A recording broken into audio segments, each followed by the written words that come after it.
Assalamualaikum warahmatullahi wabarakatuh.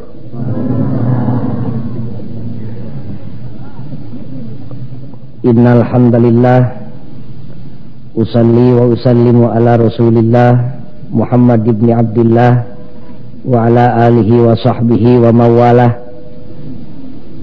Asyhadu an la ilaha illallah wahdahu la syarikalah wa asyhadu anna Muhammadan abduhu wa rasuluh. Ayyuhal hadirun ittaqullah haqqa tuqatih wa la tamutunna illa wa antum muslimun. A'udzu billahi minasy syaithanir rajim. Inna anzalnahu fi lailatul qadr wa ma adraka ma lailatul qadr. Lailatul qadri khairum min alfi syahr.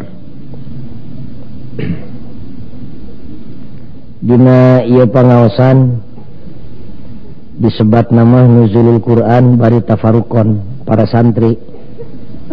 Tapi simkuring moal langsung nyarioskeun ngabahas masalah lungsurna Al-Qur'an. Sugan kabujeng waktosna eta mah engke bae dipengker.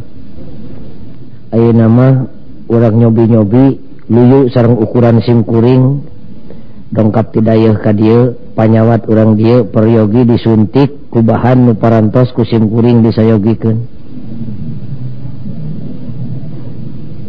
Nyaeta urang nyoba-nyoba ngabahas masalah ridho, tangtuna ge ridho Allah. Sababna simkuring ngabahas masalah ridho anu kahiji mah tangtu bae bongan tadi ge diaos la ilaha illallah la maksuda illallah.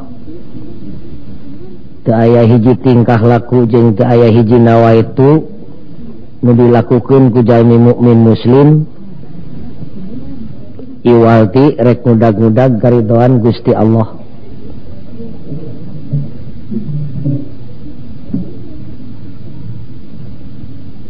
Eta nu kahiji. Nu kadua pangna simkuring ngabahas ridho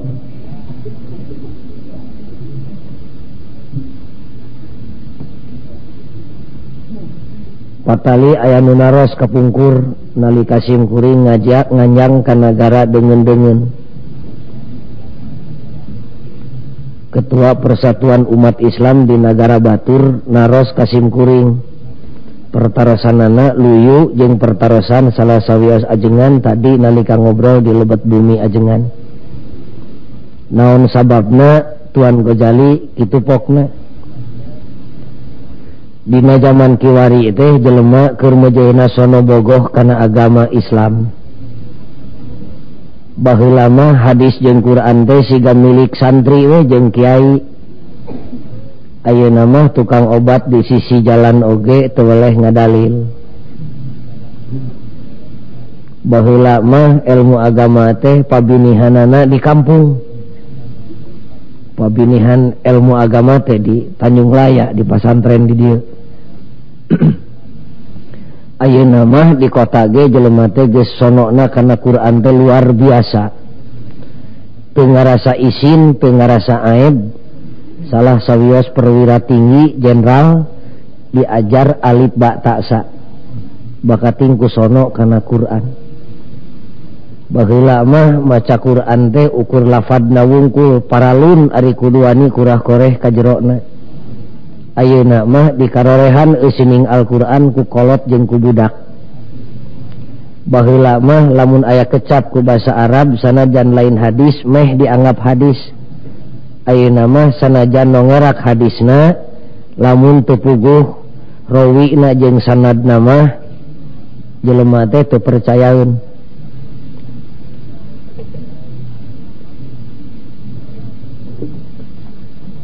Tegasna dina danget kiwari teh jelema keur mejeuna sono bogoh kana Quran.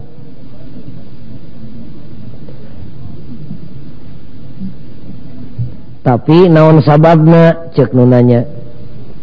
Beuki dieu jelema teh beuki sono beuki gebogoh kana Al-Qur'an, naha atuh dina buktina mah jelema teh kalahka beuki jauh hirupna tina Qur'an. Qur'an nama pada maca ku sararea tapi anu geus diguar eusina bari ngarupakeun parentah atawa panyarek, jelema teh kalah kabeuki tararik lumpat ninggalkeun Quran.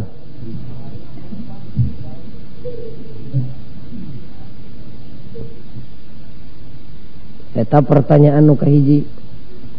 Pertanyaan nu kadua ceuk manehna. Ieu teh abad kamajuan disebut alam beunghar. Baheula mah listrik teh tacan dugi ka Tanjung Laya. Di Indonesia nu boga motor teh bisa dibilang ku curug. Ayeuna mah motor teh tepi kana galeng. Kajeun meunang nganyuk bari can punah. Baheula mah televisi teh di urang dayeuh kitu ge hiji dua, ayeuna mah tepi ka sisi gunung. Bari teu saeutik nu meunang maling. Tegasna mah ayeuna teh alam beunghar, ceuk nu nanya naon sababna atuh. Sakitu rejeki keur pada boga, ari jelema bet katempona teh susah kabeh.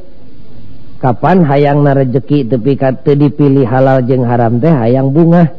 Ari ieu rejeki nyampeurkeun susah datang. Naon sababna?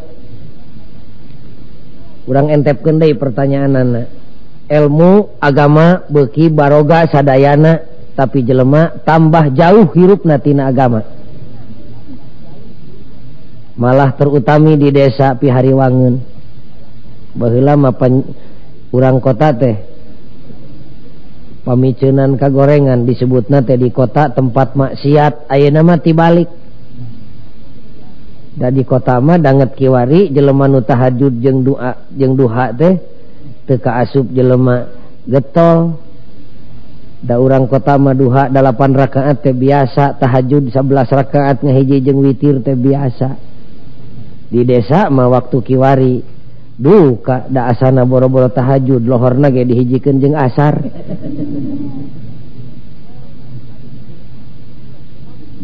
Naon sababna? Kusim kuring dijawab sababna teh seueur pisan. Jawabanna teh aya jawaban lahiriah, aya jawaban hakikiah. Jawaban lahiriahna mah tong diguar di dieu, eta mah bagian di fakultas. Di dieu mah urang ngajawab bae jawaban hakikiah nu patali jeung ieu pangajian. Nu jadi sabab pokona mah ceuk sim kuring lantaran manusia dina zaman kiwari, manusia sajagat. Kade ulah nyari ati urang dieu sajagat ya mah. Ti wetana semet paranti bijil panon poe, ti kulona semet paranti surup panon poe. Dina danget kiwari manusia teh rata-rata keur kaleungitan eusi hate. Urang Cicalengka mun disebutkeun leungit eusi hate moal pati nyeri. Da make bahasa diplomasi. Bahasa dibungkusan mun dibodaskeun masih kusim kuring kakara ngagibeg. Leungit eusi hate teh kurang leuwih coplok iman. Salangit teh manusia ayeuna teh. Ceuk nu nanya naon bahayana jeung naon rugina lamun manusia leungit eusi hate. Kusim kuring dijawab rugi 7 kali. Sabab hate teh ceuk Kangjeng Nabi lir ibarat raja. Al qalbu malik. Hate teh lir ibarat raja, pusat Jakarta mun di Indonesia mah. Lain ge raja lamun teu boga wilayah jeung daerah nu jadi bawahanana. Walahu junudun, suku, leungeun, lamei, ilat, kuping jeung paninggal teh kabeh oge bawahan hate. Ceuk Kangjeng Nabi saterusna fa idza shalahal malik, di mana hade hatena moal boa shalahat junuduh, ucap lampah lengkah jeung paripolahna ge katut reret jeung delekna bakal sae luyu jeung sae eusi hatena. Fa idza fasadal malik, di mana jahat hatena fasadat junuduh, tong ngarep-ngarep teuing meunang kahadean ti jelema nu goreng hatena. Sabab ucap lampah lengkah jeung paripolahna ge bakal goreng patut luyu jeung kagorengan hatena. Jibeh dah hate mah.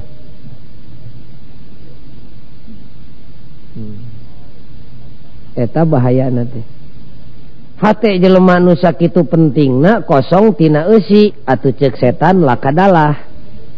Sabab nu butuh ku lemur matuh tempat padumukan teh lain jelema wungkul, setan ge butuheun. Ngan setan mah ngadegen lemurna teh lain dina Tegal, lain dina sawah.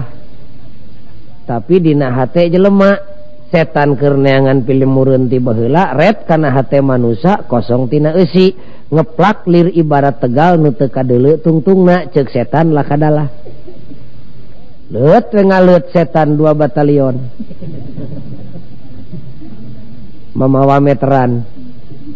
Dikapling we atuh hate jelema teh ku setan. Nyawayahna total jenderal hate jelema teh jadi kampungna setan. Lamun hate geus jadi lemurna setan ulah kaget leumpangna leumpang setan. Tara hayangeun leumpang lamun lain setan nu ngajakna. Panempokna panempok setan teu hayang nempok lamun lain setan nu nitahna. Pangdengena pangdenge setan teu hayang ngadenge, teu betah weh. Ceuli teh ngadenge maca Quran teh lamun lain setan nu nitahna. Barang daharna barang dahar panitah setan teu hayang barang dahar lamun lain setan nu ngajakna. Quran digorowokeun dibaca jaba alus sorana jaba hade bacaanana jaba nyaho kana eusina da teu kadengeun teu betah we rungseb kana ceuli teh. Naon sababna? Kapan setan teu betaheun ngadengekeun Quran. Numawi kabarudak ngora bisi hayang nyaho eusi hate jelema entong tuang toong kana bujalna hese. Tempo we tingkah lakuna da tingkah laku teh gambaran tina hate. Tah numawi ulah cekcok teh bisi panitah setan eta teh cekcok teh.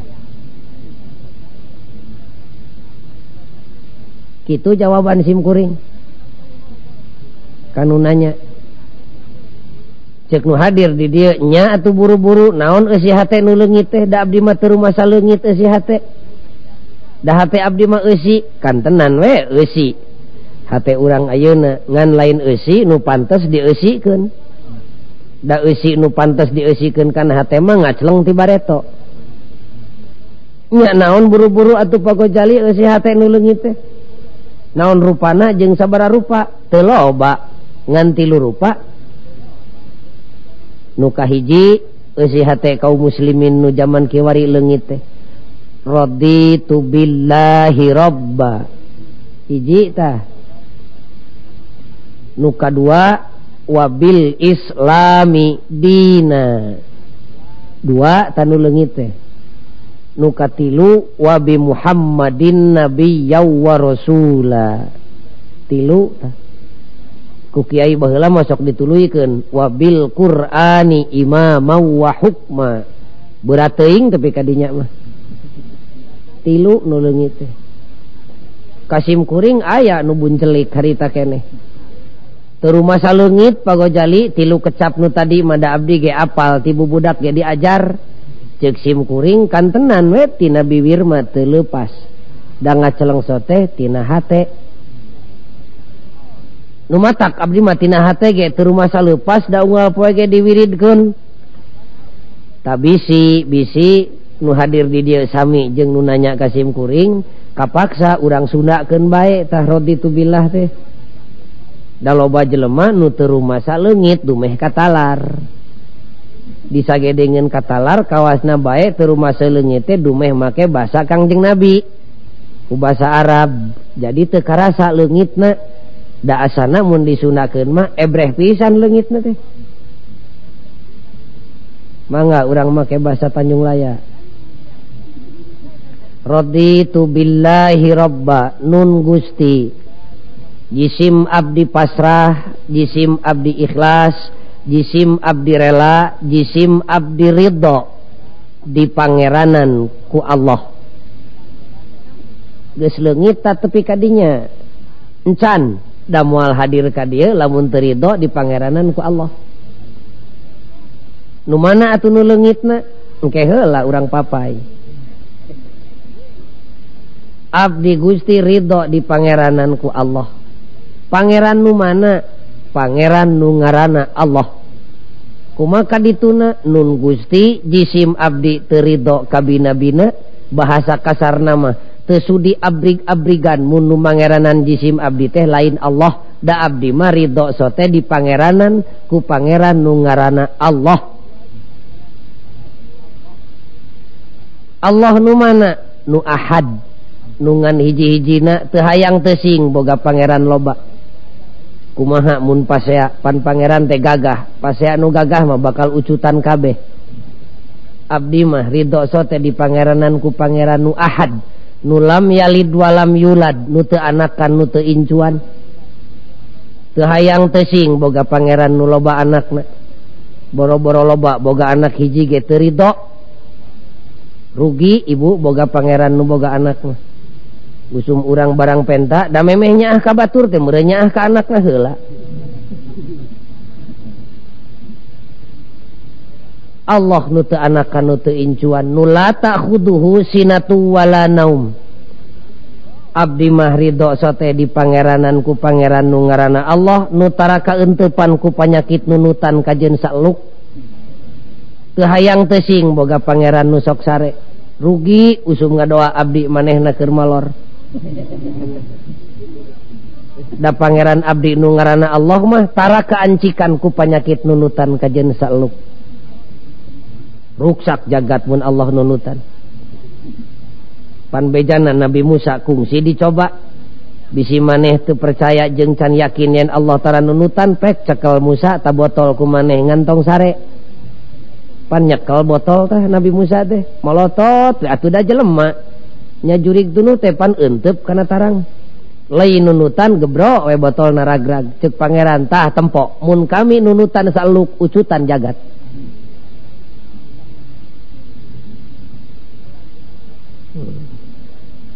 Geus leungit ta tepi kadinya encan sawareh mah. Di dinya ge sanyana mah geus loba nu lalesot.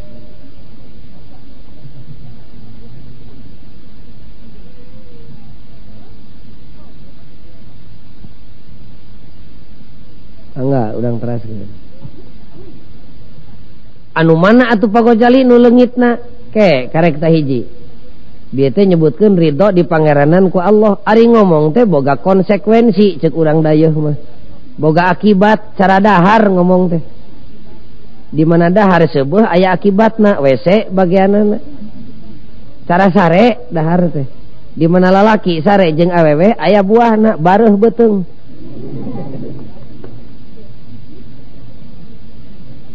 Ta ngomong ge seperti kitu lamun ceuk lamai abdi ridho di pangeranan ku Allah kumaha akibatna nun Gusti jisim abdi ridho dititah ku Allah ta di dieu mimiti leungit saha di antara nu hadir di dieu nu ridho dititah ku Allah malah aya jelema nu sompral kasim kuring nu mawi abdi mah pagojali teu hayang boga pangeran ka pangeran nu ngaranna Allah teh loba teuing panitahna pokna teh eta urang dayeuh teh bega kitunya cara urang kampung we ngan pedah teu dipokeun kitu di kampung mah ari lakuna mah persis cara nu ngomong kitu abdi mah pokna teu hayang boga pangeran ka pangeran nu ngaranna Allah teh loba teuing panitahna nitah itu nitah ieu ceuk sim kuring babari mun anjeun embung di pangeranan ku Allah babari ka bina-bina geura ngacleng geura nyingkah ulah aya dina jagat kagungan Allah jig teangan sugan aya sajengkal mah bumi langit nu lain nu Allah ieu mah ari cicing di jagatna betah usum dititah ku nu bogana kalaka ngajebian kapan teh cager tah mah model kaum ibu lamun embung dititah ku salaki entong cerewet dicaritakeun di unggal imah ngewa bapak budak mah di imah teu kaur cicing nitah nganyuk rokok nitah mencetan nitah naheur cai loba panitahna tong dicaritakeun kitu ngewa era neuk-teuk curug dina tuur tah mah cumun nu mawi abdi mah mung dititah ku salaki teh babari mun mung dititah ku salaki geura menta diserahkeun dageus diserahkeun ge moal dititah sok aya jelema nu nitah popotongan tara aya ieu mah dipihukum ku salaki hayang ka bina-bina malah salaki sore-sore dangdan meusan ge deka mana ujang bapak sia teh sieun direbut batur ari usum ditita dicaritakeun di unggal golodog teu cereg teh cicing dina jagat kagungan Allah betah kabina-bina usum nu bogana nitah jeung nyarek kalah ka ngalawan saha jelema nu teu betah cicing di alam dunya cirina dina alam dek nyampurkeun kana kamajuan teh jelema teh beuki betah di dunya teh sieun paeh teh dititah balik kuno bogana teh sieun kabina-bina mangkaning bakal dititah balik teh sararea oge sedengkeun Allah mah di mana nitah balik tara meunang ampun kamari di ditu aya nu paeh da teu beurang dicare ku sim kuring cen teh tong waka atuh mang ngoloyong we terus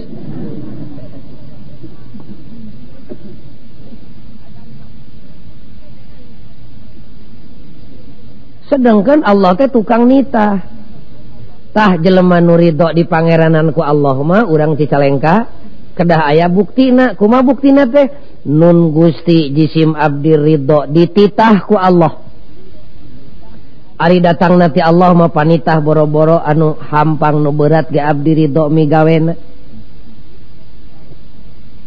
ceuk Allah teh maneh salat abdi ridho salat naon berat na Gusti 2 menit ge anggeus tur lain keur kauntungan Allah keur abdi sorangan ceuk Allah teh zakat atuh maneh abdi ridho ngaluarkeun zakat da rezekina ge lain nu abdi kagungan Allah untung teu nitah dibikeun kabeh ge teu pira nitah ngaluarkeun 10% tina tani kitu ge mun teu dihakan hama wereng kajen sawahna puluhan hektar ari ludes hasilna mah pan lain abdi nu kudu ngaluarkeun zakat malah abdi nu kudu narima da eueuh beratna sanyana mah panitah Allah mah lamun urang sadar mah bari daek mikir ceuk Allah teh puasa atuh maneh abdi ridho puasa naon beratna Gusti teu pira sabulan dina sataun untung teu nitah ninggalkeun dahar beurang jeung peuting ge ieu mah ukur sabulan dina sataun bari teu beurang wungkul hakikatna mah minahkeun barang tuang siang ka wengi naon beratna mangga ridho ceuk Allah teh munga haji atuh maneh abdi ridho ibadah haji naon hesena teu pira sakali dina saumur hirup kitu ge lain keur kasararea ukur keur ka jelema anu mampu abdi mah teu mampu teuing boro-boro keur ongkos ka Mekah dahar ge mangi sore henteu isuk sanajan kitu moal disiksa ku Allah da bersyarat ka Mekah mah sanajan abdi Gusti teu init ka Mekah usum tatangga angkat ka Mekah mah pan abdi syukuranana mah dionang sanajan teu nganterkeun jeung teu mapageun ka Batawi pan usum datang ti Mekah mah tatangga korma butut wae mah tepi karorompok ceuk Allah teh belaan atuh agama kami tadi dia ya awas ya abdi ridho melaan agama Gusti kunaon Gusti melaanana ku duit nu aya di maneh kop keur masjid keur madrasah keur pasantren keur yatim keur piatu mangga da rezekina ge lain nu abdi sok aya nu kitu di dieu tah karasa leungitna teh ayeuna mah ceuk Allah teh belaan atuh agama kami kunaon Gusti melaanana ku tanaga nu aya di maneh mangga meungpeung abdi can pikun aya nu masrakeun tanaga keur melaan agama sakalian ngomean kenteng masjid nu bocor ge teu boleh kudu diburuhan wae pan ceuk Allah teh belaan atuh agama kami kunaon Gusti melaanana ku ilmu nu aya di maneh mangga meungpeung abdi can pikun belaan atuh agama kami kunaon Gusti ku nyawa nu aya di maneh heug di mana jeung iraha paehna tepi ka amis jeung hareupan paeh teh tadi dia nu ridho leupas nyawa melaan agama Allah asana eueuh gamarna dasanya nama loba jelema nu mungeun ngalakonan salat teh da lain teu percaya kana parentah salat sieun teu pira sieun nyeri cangkeng boro-boro leungit duit jeung leungit nyawa panyakit cangkeng euteup geus keung tah karasa leungitna teh ulah benu ya dijejeleh ku sim kuring ya leungit itu nu pangterumasana teh urang desa nyaeta kulantaran rumasa pabinihan agama teh tadina pabinihan ilmu agama leungit di urang teh leungit pisan Sayyidina Hamzah tepi ka amis keluar isi beuteung teh pan kungsi Kangjeng Nabi ngawitanana ngimpen heula keluarga kami bakal aya nu jadi modal pangheulana dina ngabelaan agama. Tapi ka usul pan Sayyidina Hamzah mun tiasa mah ya Rasulullah usulkeun jisim abdi wae nu pangpayuna. Tapi ka kitu Sayyidina Hamzah teh anu di jarahan ku urang di Uhud sim kuring kapungkur tuh sareng Mang Haji jarah di dinya nginghat jelema teh urang Indonesia teh calon jamaah haji anu di Madinah di payunan Rasul jeung di payunan Uhud teh nginghat cedek kunaon Mang mani cerik teh ka bina-bina teuing ngangres abdi ningali suhada mulia Sayyidina Hamzah wani nurutan kitu wantun cek sim kuring sanyana sumuhun di dieu wani sote meureunya da tepi ka Indonesia mah boro-boro wani kitu bet nurutan nyuguhan semah gitu pati hayang pan huap semah teh dikontrol unggal kecap jeung unggal huap mangga bari direretan bobokona bisi dekok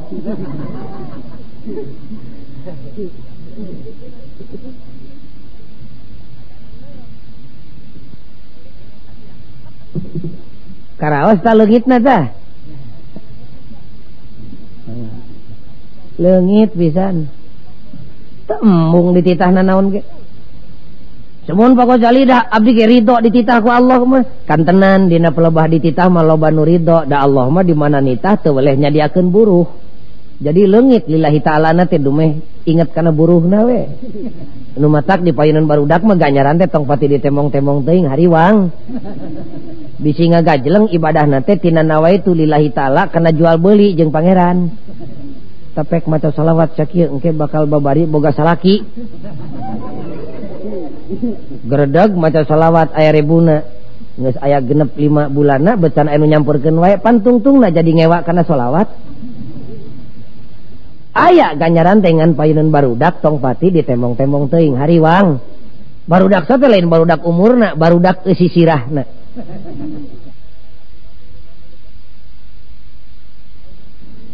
kaum muslimin anu mulia jadi cirina jelema nu ridho di pangeranan ku Allah mah ridho dititah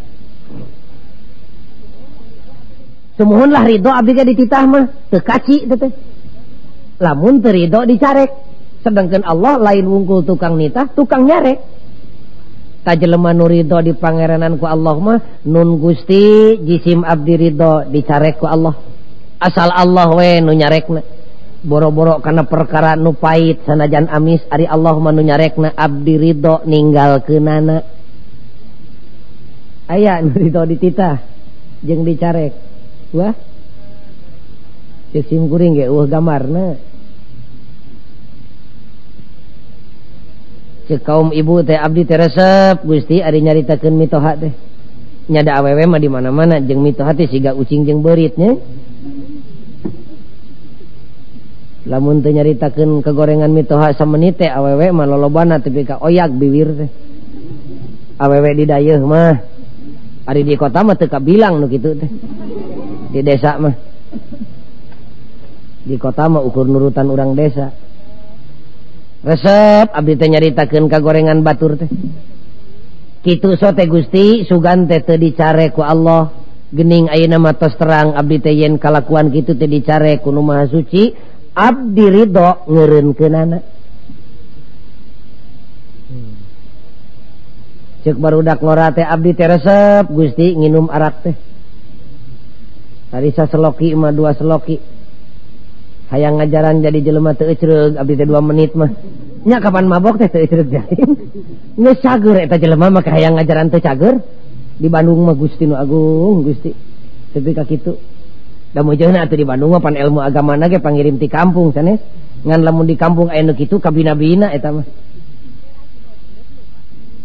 kaum muslimin anu mulia jadi cirina jelema nu ridho di pangeranan ku Allah mah ridho dititah sumuhun lah ridho abdi ge dititah mah teu kaci teh lamun teu ridho dicarek sedangkan Allah lain wungkul tukang nitah tukang nyarek ta jelema nu ridho di pangeranan ku Allah mah nun Gusti jisim abdi ridho dicarek ku Allah asal Allah we nu nyarekna boro-boro karena perkara nu pait sanajan amis ari Allah mah nu nyarekna abdi ridho ninggalkeunana aya nu ridho dititah jeung dicarek wah sim kuring ge gamarna Cek kaum ibu teh abdi teh resep Gusti ari nyaritakeun mitoha teh. Nyada awewe mah di mana-mana jeung mitoha teh siga ucing jeung beurit nya. Lamun teh nyaritakeun kegorengan mitoha samenit teh awewe mah lolobana teh ka oyak bibir teh. Awewe di dayeuh mah ari di kota mah teu kabilang nu kitu teh. Di desa mah. Di kota mah ukur nurutan urang desa. Resep abdi teh nyaritakeun kagorengan batur teh. Kitu so teh Gusti sugan teh teu dicare ku Allah. Geuning ayeuna mah tos terang abdi teh yen kalakuan kitu teh dicare ku Nu Maha Suci, abdi ridho ngeureunkeunana. Ceuk barudak ngora teh abdi teh resep Gusti nginum arak teh. Tadi saseloki mah 2 seloki. Hayang ngajaran jadi jelema teu ecreug abdi teh 2 menit mah. Nya kapan mabok teh teu ecreug jalin. Geus cager eta jelema mah hayang ngajaran teu cager. Di Bandung mah Gusti nu agung Gusti. Tapi ka kitu. Da meujeunna atuh di Bandung mah pan ilmu agamana ge pangirim ti kampung sanes. Ngan lamun di kampung aya nu kitu kabina-bina eta mah. Abdi mah kitu sate Gusti sugan teh teu dicare ku Allah da abdi mah teu terang ayeuna mah geus terang geuning Allah teh nyarek abdi nginum arak teh abdi ridho ngeureunkeunana. Da jelema nu ridho di pangeranan ku Allah mah mun ngalakukeun goreng teh da lain lantaran rek ngabantah kana aturan Allah. Teu nyaho we model urang Arab sabada Nabi narima wahyu terus Nabi ngajarkeun salat terus hijrah ka Madinah. Kapan harita can aya larangan nginum arak, can aya larangan ngadu, can aya larangan utang itung, can aya. Atuh sahabat teh lolobana nu resepkeun nginum arak mah ngagelegek we 7 drum sakali nginum. Meureun. Kangjeng Nabi satuju teu satuju ka bina-bina, dicarek teu dicarek ku Nabi dan Nabi mah tara nyarek, ari Allah can nyarek mah. Ngan Kangjeng Nabi teh ngeluh ke Gusti abdi teh teu resep nempo umat abdi Gusti nginuman nu karitu patut. Eta jelema geus cager bet ngadadak hayang teu cager. Jrut we turun panyarekna innamal khamru wal maisir wal ansabu wal azlamu rijsun min amalis syaiton. Bejakeun ku Kangjeng Nabi ka sahabat reketek harita keneh eureun. Eureun ngadadak harita keneh bari sing jarungkal tobat ceurik lahir batin. Ngan teu dihamplas we pejitna ge. Bakat tingku sieun aya tapakna. Tepi ka segruk ka Kangjeng Nabi, "Ya Rasulullah, mangkaning abdi tukang kikituan teh. Kumaha ayeuna geuning Allah bet nyarek?" Kumaha ceuk Nabi, "Keun bae nu ka tukang mah da pan Allah can nyarek." Da aturan Allah mah tara berlaku surut. Poe ieu datang larangan, ti poe ieu ulah migawe. Poe ieu ngarti, ti poe ieu kudu migawe. Nu ka tukang mah teu diitung, dipupus we ku astagfirullahaladzim. Kade cek Allah teh eta arak eta ngadu tugah teguh kana piuntungan jeung pirugian batur borosot boga anak wah irung potongan kieu mah ieu mah pi RT-eun wah ceuli rebing kieu mah ieu mah pi jeneraleun pi beunghareun pi miskineun kalakuan kitu teh eta teh dicare ku Allah eureun harita keneh cek Allah teh eta teh min amali syaiton pagawean setan lumayan Pak Haji lamun pagawean me we nya lumayan. Lamun cek Allah teh kade nginum arak jeung kitu peta teh min amalil me lumayan tah mah. Ieu mah pagawean setan. Dasanya nama boro-boro pagawean setan atuh. Pagawean orok we dipegawe ku aki-aki da moal pantes. Kapan orok teh sok ngempeng lain. Tapek isuk injem empengna pake ka Cicalengka. Make oto, make kodok, make cawat heug ngempeng aki ka Cicalengka. Ya aku teu disurakan ku barudak. Cacak pagawean jelema lantaran teu sadarajat jeung teu samartabat dipake ku nu teu sadarajat teu pantes. Komo pagawean setan. Lamun dina hate geus boga modal ridho dititah ridho dicarek ku Rabbul Alamin, kadituna mah babari dina hirup kumbuhna mah. Cek bahasa orang kota nama dalam konteks sosial mudah sekali gampang pisan dina hirup kumbuh nama eta mah eueuh bedana cara mobil we dina greg hayang gancang mah prekeun mesin lepaskeun persneleng tinggal kuat we nyekel setir tepi kalimbangan ngagorolong tah mah babari teu kudu capek hansip mambatahan teu kudu polisi ngudag-gudag jelema nu teu ecreug teu kudu ajengan tepi ka ngorok ngajak bager jeung nyarek salah. Eta mah karinoelan jelok ditoel jelok kana hideng teh babari.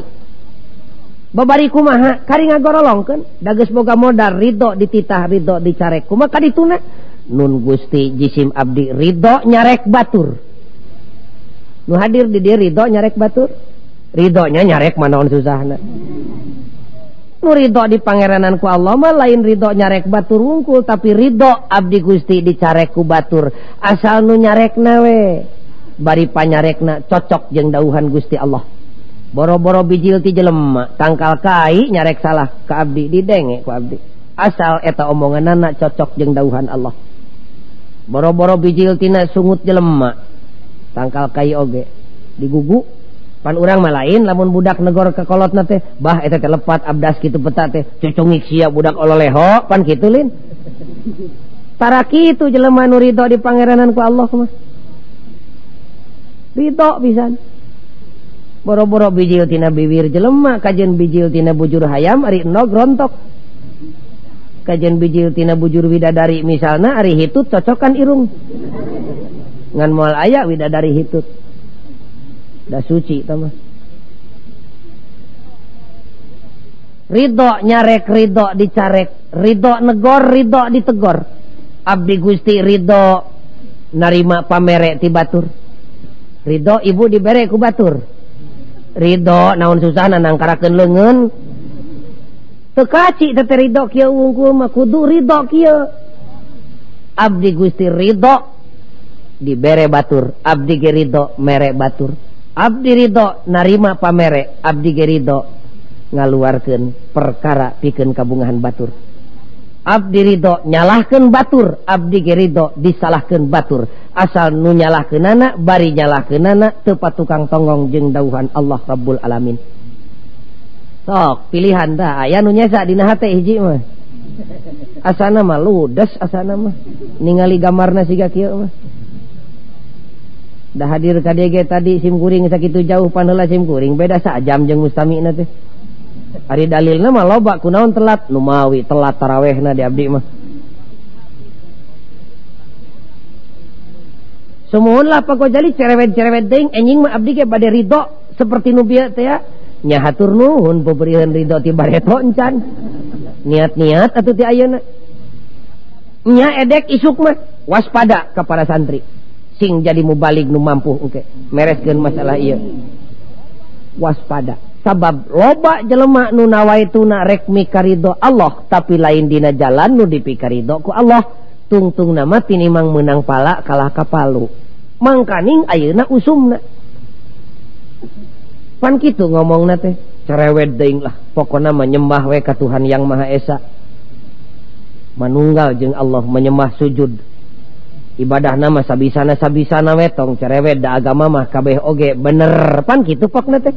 Padahal innad dina indallahil Islam. Agama mah kabeh oge bener ibadah mah nama kumaha we sabisana rek ngulon rek ngetan rek ngidul rek ngaler rek jungkir rek balik rek ngorondang nang karat ge nu penting mah ibadah we kitu pokna teh. Cek sim kuring na ibadah teh kitu cara dahar. Ujang nu penting mah melendung we beuteung naon we asupkeun rek kejo gaplek rek kejo poe rek batu nu penting mah eusi beuteung nah kitu. Nu penting mah ujang sare ulah sorangan pek dek jeung jelema heug parawan pek randa jig jeung embe ge teu naon-naon nah kitu.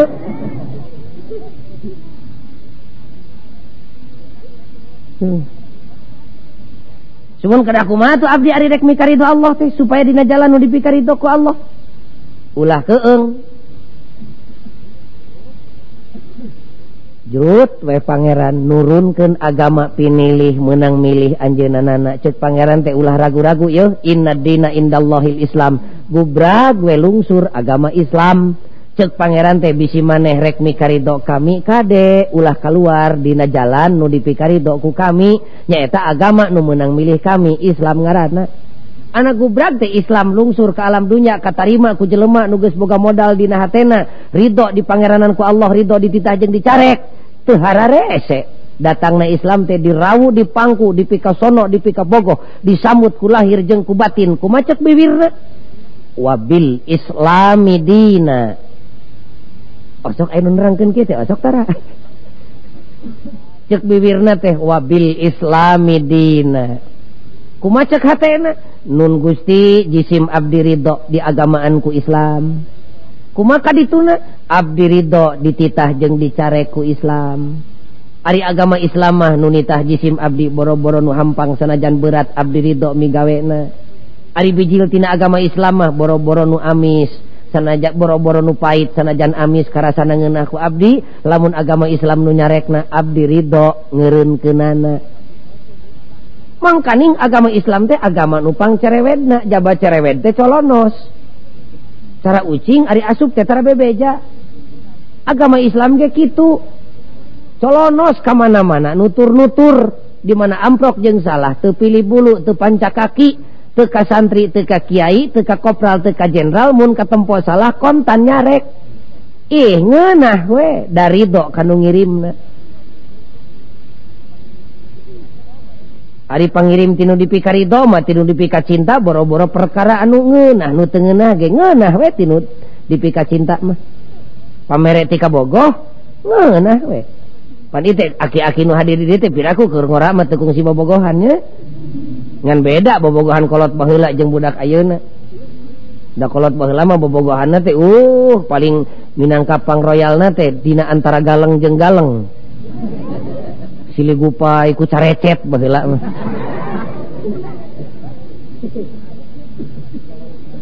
Nya da budak ayeuna mah teu nyahoun carecet kelebet teu nyahoun. Pangirim tipi pamajikanun tinu dipika cinta ngirim rujak hiris kajen asin molelel ngeunah we. Dati kabogoh. Allah nu maha dipika bogoh ngirim agama tur mulia luar biasa.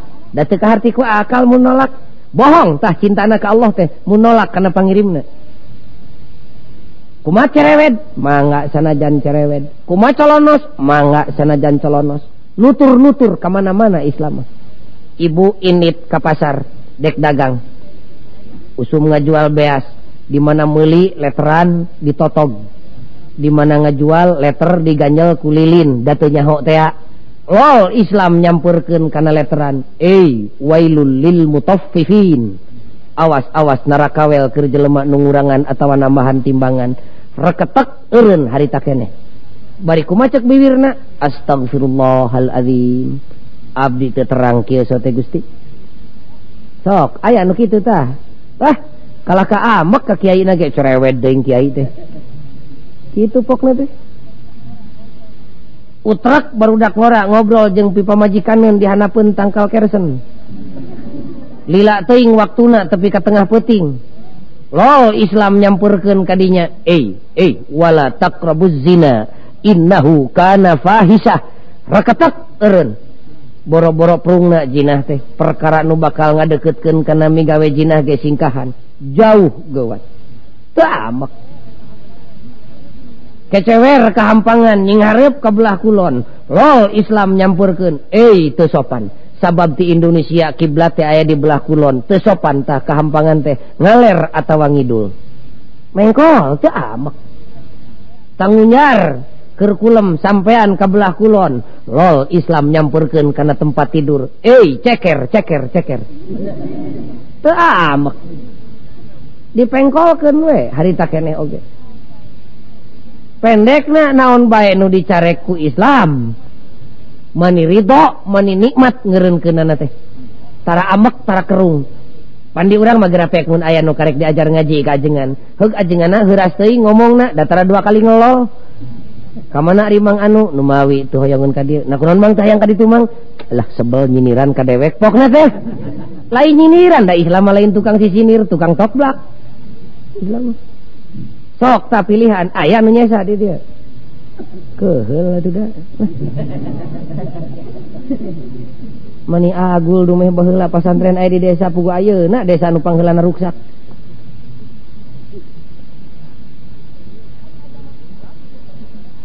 Ari agama Islam sumberna teh Al-Qur'an. Kalamullah disebutna ge. Lain dahareun memeh kuat, lain kalian memeh aya tanaga, lain teu leumaneun memeh boga parabot. Jero Quran teh mun di laut mah Kolombo. Teu dicarek neuleuman Quran, malah sok aya jelema kiai baheula mah licik sok hayang nyaho Quran teh sorangan we abdi meuni teu meunang neuleuman eusining Al-Quran. Kaliru tah ngomong teh. Pugu ulama baheula ngamuk ka jelema nu teu resep neuleuman Quran. Ngan kiai baheula ngawawadianan, waspada bisi rek neuleuman eusining Al-Quran, siapkeun alat-alat perlengkapanana. Teulem di laut nu jero teu mawa parabot mah atuh cilaka, balikna teh insyaallah moal bisa diajak ngomong. Baeud we tah mah. Neuleuman Quran teu nyiapkeun alat-alat perlengkapan, wah cilaka tah mah. Cilaka, untung mun cilaka teh dirina sorangan, kumaha mun nyilakakeun batur. Istilah agama mah disebutna teh nyadolun nyamudilun. Dia sesat, ia juga menyesatkan orang lain. Mangkaning ayeuna mun digara gabah barabari ngajawab depan seueurnya pertarosan-pertarosan geuning. Kana surat kabar, kana majalah, kana radio, sapelemna we ngawalerna teh. Ku kira-kira teh ya. Semua ulah diteleuman, teleuman. Tapi awas alat-alat perlengkapanana. Naon alat perlengkapanana? Teu loba nu pokona dua, hiji sadiakeun iman anu kuat. Kadua sadiakeun ilmu anu padat supaya ngabalukarkeun amal anu hebat. Neuleuman Quran eueuh parabot nu bieu cilaka, boro-boro eueuh duanana leungit hiji we bahaya. Ilmu nama nyampak ngan iman leungit dek neuleuman Quran bahaya ta jelema teh. Bakal pinter ngadalil ngan hirupna teu cocok jeung dalil. Naon nu kitu ngaranna? Tukang tipu. Imanna mah aya kandel ngan eueuh ilmuan eta ge cilaka. Naon sababna? Sanajan iman kandel lamun eueuh ilmu eueuh pager keur mager iman. Kumaha kadituna? Eta jelema pihariwangeun bakal gampang ditipu. Saha we nu ngajak bakal nuturkeun. Imanna mah kandel tahajud teu tinggal duha komo. Jol cek incuna nini geuning batur mah salat asar teh ayeuna teh geus jadi 10 rakaat. Ih hayu kumaha ramena we. Nini da batur mah ti mangkukna geuning salat teh geus ngarep ngetan, ari maneh cekcok teuing tong gujrut urang nuturkeun batur we, urang cilaka. Siapkeun iman anu kuat, ilmu nu hebat ngarah jadi amal anu manfaat. Sumunda atuh abdi mah eueuh hiji-hiji acan pagojali heug hayang neuleuman Quran teh entong keung. Sabab diturunkeunana Quran teh lain diawurkeun kitu bae tapi dibikeun ka jelema nu meunang milih Allah, bari dibere kalungguhan salaku nabi, dibere tugas utusan Allah jenenganana Muhammad Rasulullah sallallahu alaihi wasallam. Gubrag gue. Ceuk pangeran teh Muhammad tepikeun Al-Qur'an ka umat maneh, tetelakeun eusina, contohan ku anjeun migawena. Anak gubrag teh Kangjeng Nabi lungsur ke alam dunya teu hararese, dadina hate geus boga modal hiji ridho di pangeranan ku Allah, dina harti ridho dititah jeung dicarek. Dua ridho di agamaan ku Islam, dina harti dititah jeung dicarek. Anak gubrag teh Kangjeng Nabi teu hararese, dirau dipangku, dipika sono, dipika bogoh, dipika cinta lahir batin, disambut ku lahir jeung ku batin. Ku macet bibirna wa bi Muhammadin nabiyya wa rasula. Kumacak hatena nun Gusti jisim abdi ridho dinabianku Muhammad Rasulullah. Nun Gusti jisim abdi ridho dititah jeung dicarek ku Kangjeng Nabi. Jisim abdi ridho dicontohan salat zakat puasa jeung munggah haji ku Kangjeng Nabi. Abdi ridho dicontohan tani jeung dagang ku Kangjeng Nabi. Abdi ridho dicontohan melaan umat ku Kangjeng Nabi. Abdi ridho dicontohan kawin jeung nyerahkeun ku Kangjeng Nabi. Itu kadituna teh. Cing sim kuring dek naros tah ari ibu ridho dicontohan ku Kangjeng Nabi ridho. Kacida bohong na asana mah. Ieu mah lain nyalahkeun batur dumeh aya conto we nu mutlak katempona ku panon sim kuring. Waktu ka Mekah ninggal pun bojo indung barudak keur jarah di makom Rasul di Masjid Nabawi da embung katinggaleuan unggal poe hayang jarah wae ka Rasul ngan teu gegerelengan we ibu teu jerewetan ceurik teh tepi ka siganu setengah teu emut ceuk basa urang daya masih ganu histeris. Ya Rasulullah pokna abdi Gusti hayang diangkeun umat gamparan sanes abdi wungkul sareng pun anak sareng pun incu nu mawi jutaan ku abdi dilongok ge bakating ku hayang diangkeun umat gamparan pokna cek pribadosna maneh teh maneh kabina-bina geus leungit di ka era na teu era kadenge ku batur eta ngomong teu era ku jelema mah cintana maneh kitu-kitu teuing atuh da abdi mah cinta ka Kangjeng Nabi teh cinta maneh teh cinta ka Rasul teh kumaha pokna abdi mah cinta keneh ka Rasulullah tinimbang ka salaki maningeuna sim kuring ngadenge pamajikan nu kitu teu timuruan henteu lamun cek inung budak teh abdi mah cinta keneh ka hansip tinimbang ka salaki eta mah perlu diomean tah mah ceng teh maneh teh ridho dicontohan ku Kangjeng Nabi segala rupa ridho ka bina-bina ceng teh syukur atuh ari kitu mah muga-muga sing mabruroh sing tepi ka lemur tah sikap kitu teh da lolobana mah sing kabawa ka lemur eta sikap kitu teh cenah tenan we abdi mah dek tepi ka lemur ge mika ridho dicontohan ku Kangjeng Nabi kapalang jeblok geus ridho di pangeranan ku Allah jeung di agamaan ku Islam teu kaci mun teu ridho dicontohan ku Kangjeng Nabi cenah nya itu ridho ka bina-bina ridhona ge alhamdulillah cek sim kuring heug atuh engke di mana urang geus balik tepi ka lemur bari panjang umur insyaallah kami teh nyaah ka maneh bisi maneh ripuh ngurus budak kumaha mun kami dek nambahan deui indung budak hiji mah nurutan Kangjeng Nabi kumaha pokna teu ridho eta mah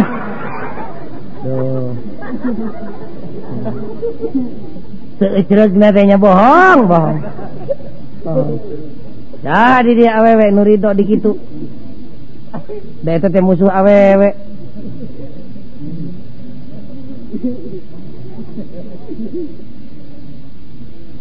kaum muslimin anu mulya jadi buleudna jelema nu ridho di pangeranan ku Allah mah kitu buktina teh tah eusi raditu billah teh kitu paingan ku santri mah disebutna teh nu bieu teh sigot tasdik teu patinyaan we sahadatna teh mun eueuh nu bieuan mah kitu cek santri mah kapan salah sahiji katangtuan sahadat teh kadituna teh kudu tasdik ari dina tasdik kudu aya dua syarat anu kahiji kudu iddian kudu daek ngaku Allah hiji Muhammad utusanana